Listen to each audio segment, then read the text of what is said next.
You are such a good baddie in this. Thank you. What an amazing part to play. Yeah, no, it's incredible. Oh, absolutely. Totally Now, when brilliant. you're doing that, something like that, because also you've got to prepare for it as if it was like any other role. Sure. And is it more demanding because you're having to portray it just through your voice? Not really. I mean, it's the sort of, I suppose I was using the same kind of preparation as anything else. So it's just really working on trying to understand the character, really, trying to understand the psychology of the character and kind of get underneath all that and why he does the things he does. And So he's not just bad. he's not just bad. no. Really? It is.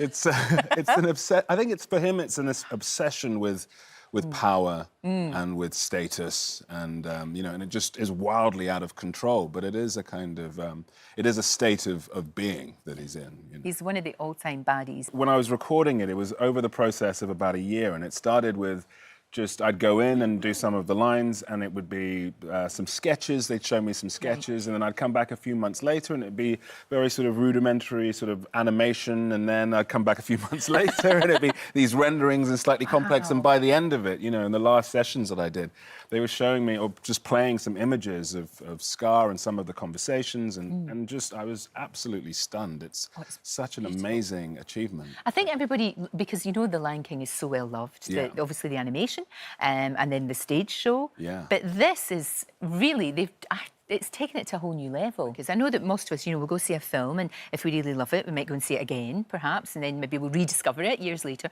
But these films, and this one in particular, you'll be seen again and again and again and again. I mean, kids will watch this every day. Yeah. For a long time. I mean, not just kids.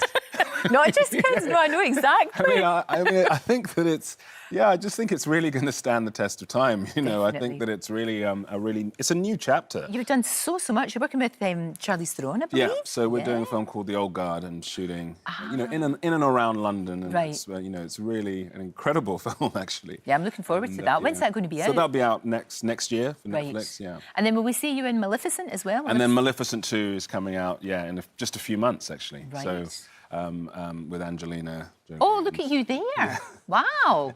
That's a slightly different look. That is a different... I think you carry it off rather well. Thank you. I think you do. But you've worked with Angelina before. She worked with her in Yeah, Salt, we did didn't Salt you? together, a few course, years ago. She's amazing, you know, amazing person, amazing actress. So it's wonderful because for you, you know, you do all of these massive, massive big films. You're also directing as well. You're going to do some more directing? Is that something yes, you want I'd to absolutely love to. You know, I had an amazing time making my film, The Boy Who Harnessed the Wind, and I'd love to continue that. You know, I was so spoilt with finding a book that I loved so much and was able to adapt over, several years and to go to Malawi and make the film. And, you know, so it's finding things that are, just maintain that kind of passion. No, really, absolutely. But that's the thing about you. I don't think that you would do anything that you didn't totally believe in.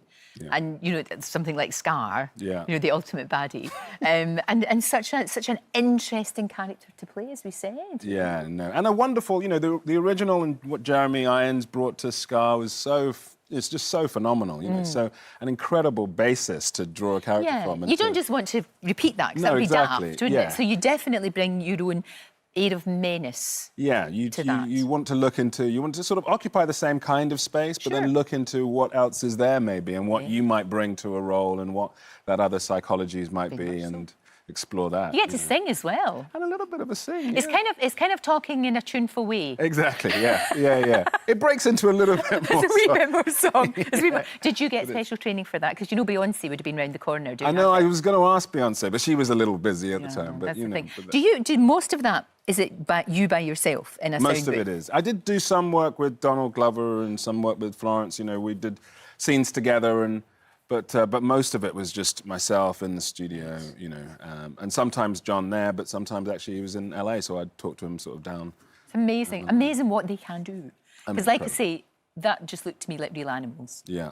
In fact, somebody said that, actually. We were doing a Q&A yesterday. They a young girl was like, you know, how did you get the animals to do that? How did you get those animals to speak? Yes. How did you get that monkey to sort of, you know, because the wee monkey with the stick and everything? Exactly, how did you do that? That's amazing. Were any of them actually damaged in this? Oh, for goodness sake. But that just shows you how realistic it really is. Amazing. Thank you for coming in. Always a joy to see you. And I love the film. I cannot recommend it highly enough.